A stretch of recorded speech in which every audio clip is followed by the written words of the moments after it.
Hello everyone, welcome to my B101 presentation, and today I will show you a quick introduction about the dominant system.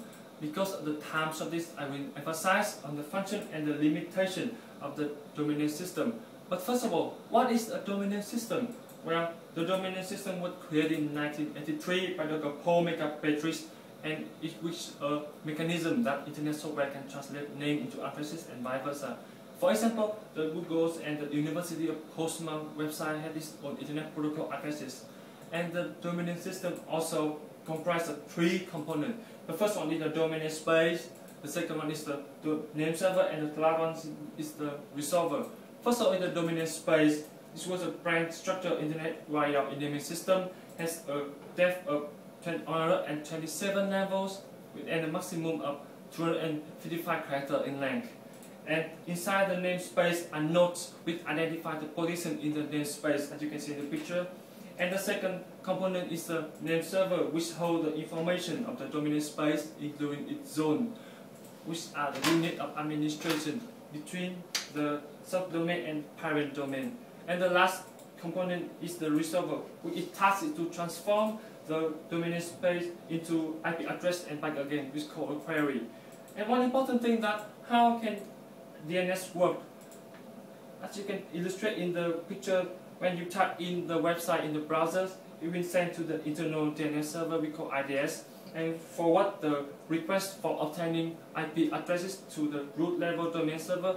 But the root level domain server doesn't have the answer, so it continues to forward it to the top level domain server, and based on the database know that the second level domain server had the answer. So it sends the request back to the IDS, and finally it's reply to the user the IP address of them. That's quite simple. And we know how the legislation in United Kingdom affect the DNS. The first one, DNS has only one area that partially governed by UK, which is the domain .uk domain that's managed by Nominet, an organization that's allowed to shut down the website due to criminal activities when requested by law enforcement agencies.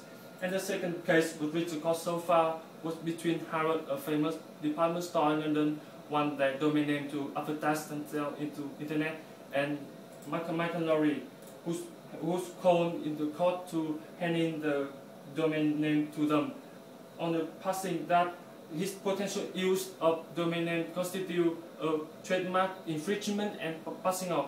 But sadly, he didn't turn up in the court, so no reasoned judgment was given in the case. And everything has its downside, and so does with the DNS. The first limitation of the DNS occurred in 2011 when Egyptian government trying to cut out a main DNS name server, and without access to the domain system name server, they can communicate with the others. And the second problem is when the IPv4 was created, that they thought it would be enough addresses to provide, but when it had been used up in IPv4, a new IPv6 was invented in 1999. Despite the fact that it can support a large number of addresses, it also represents a more longer and complex, difficult to remember names under domain server, domain system. So what does it all mean? First of all, the DNS was created to ease the problem of remembering millions of internet addresses, so it must remain in the hands of technical people and away from aggressive nature that government eventually lean toward. And as a man-made creation, there's always be a major limitation that must be overcome.